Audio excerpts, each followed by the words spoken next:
Sir? Hi sir, good morning po. Rose po sa UNTV. Sir, we're preparing 2 scenarios tomorrow for the Quadcom hearing. Kung mag-a-attend si dating Presidente Duterte, how do we prepare for it? At kung hindi siya dadalo, what do we expect? Do we have new witnesses to present that will corroborate the reward system of the anti-drug war? That's a good, tough question. But the chairman of the Committee on Human Rights will be able to answer that. Congressman Benny. Magandang umaga po. Sorry sa pagiging late. Anyway, bilang chairman po ng Committee on Human Rights, noon pa, naisa naming imbitahan ng ating dating Pangulo to appear. No? Not a person na inaakusahan namin, kundi bigyan ng linaw talaga ang lahat ng mga bagay na ito. Particularly yung EJK. Pagkat binanggit naman ni Colonel Espinido at ng mga ibang mga kapulisan natin na talagang may EJK. Ngayon, kung halimbawa hindi makakadalo ang Pangulo, ine-expect namin siyang dumalo sapagkat sinabi naman niya sa media na if he is invited, ay darating siya. Kaya palagay ko sa akin po, walang pagdududa na he might come. Kung di siya tumating, meron pa po kaming mga witnesses na talagang magsasalita patungkol sa mga bagay na ito. Chairman, padagdag ko lang po. Actually, yung invitation ng Presidente nung nakaraan pa yan, and to invite him once again in tomorrow's hearing is just normal, no? He's just one of the resource person that was invited in previous hearing. Now, kung question of preparations with regards to proceedings, I think yung preparation is still normal because we treat the former president as one of the resource person that will shed light on the issue of AJK. So wala pong magbabago. If ever he appears po tomorrow, ano po yung security na ipapatupad po natin? And will he get the first part of the hearings? Siya po ba muna yung pagsasalitain po natin? And what questions we will ask? First, question of security, that's not us, but the Sergeant at Arms, no, in coordination with the PNP. Second, if he will be the first or the last or in the middle, sabi ko na nga, we will treat him as part of the resource person. So, depende po yan sa mga members, no, na magtatanong. And third question of what are those questions, let us see tomorrow what will happen during the hearing.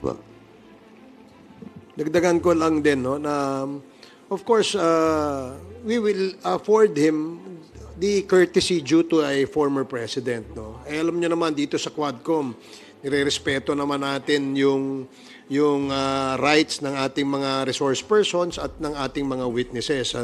Taliwas diyan sa iniisip ng iba sa pagbabati ko sa amin na we do not daw respect the individual rights of our witnesses as well as our resource persons. No? Of course, they have all the right, no, that we will extend to them. Kasi lalo na yan, na dati pong Pangulo si former President Duterte. So definitely, we will respect him as a person and respect his former office as the President of the Republic of the Philippines.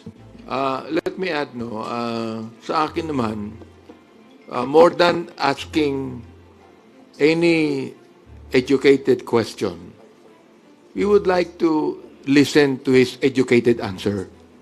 Ibig sabihin, we're willing to listen.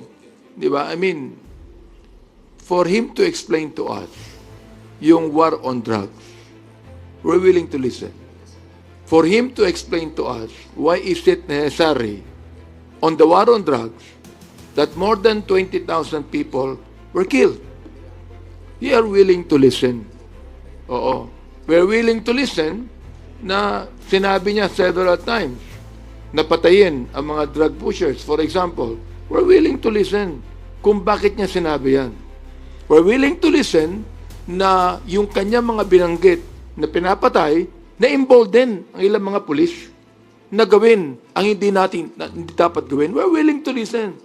We're willing to listen to him. Nasabihin niya nagkaroon ba ng due process bilang chairman ng Committee on Human Rights? What I'm concerned about ito, nagkaroon pa ng due process.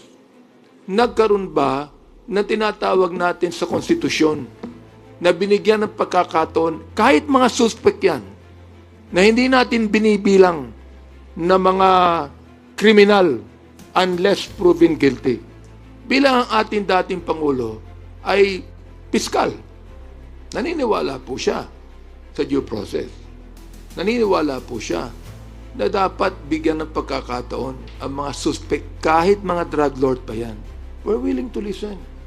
We're willing to listen kung bakit more than 7,000 ang mga pinatayan ng mga drug pushers sa mga maliliit. Pero yung mga malalaking drug lords, buhay pa hanggang ngayon. That is what we would like to know.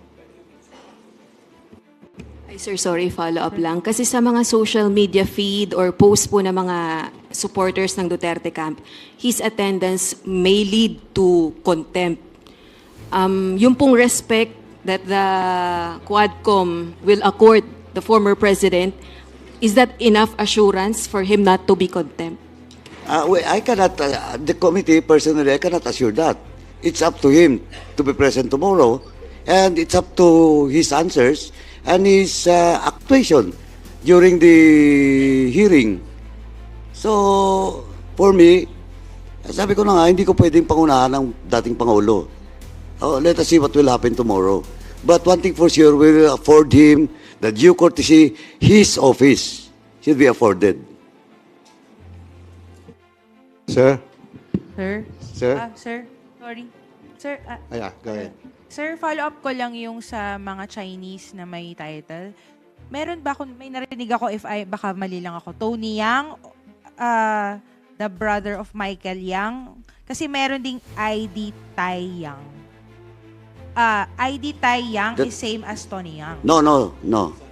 Iba yan, magkaiba yan. But this ID... Eddie Tayang, yung Chinese name niya is Jia Yang. okay. Pero related ba to sa kay Michael Yang and Tony Yang, sir? Si Eddie Tayang is related by business associations. As business associate Yeah, of but of Michael course si Yang and Tony Yang is related to Michael Yang, the brother of Michael Yang. So, itong si ID Tai Yang is business associate ni Tony Yang. Tama, No, sir? ni Michael Yang. Michael Yang. Okay, thank you. Thank you, sir. I just like Sir? Kagaya po nung nangyari sa good government na hearing, hindi po tumayo si VP Sara para mag-take ng oath. Granting po, pumunta po si former president at hindi rin po tumayo para mag-take ng oath. Again, as I've said, I cannot personally, no, I cannot answer about it, but we have to stick in our rules. What is our rules should be followed during committee hearings. And let us see tomorrow. Let us see tomorrow.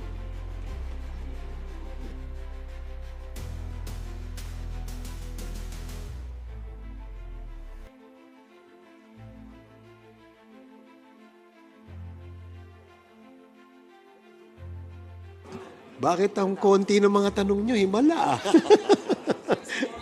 Okay, sige. Okay. So, maraming salamat sa ating mga kaibigan sa media. Thank you.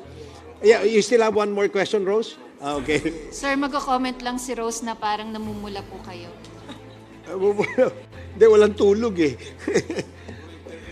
Di ba, we're supposed to be on vacation. Di ba? Nagtanim ako doon sa amin eh, kaya mainit eh. Ako, palagay ko yung tanong kanina, palagay ko mas civil si former president kaysa kay vice president. Palagay ko, magte-take ng oath yan. Mas civil siya eh.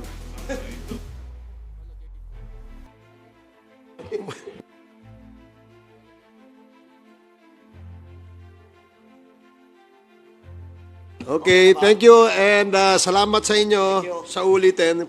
OSG, thank you very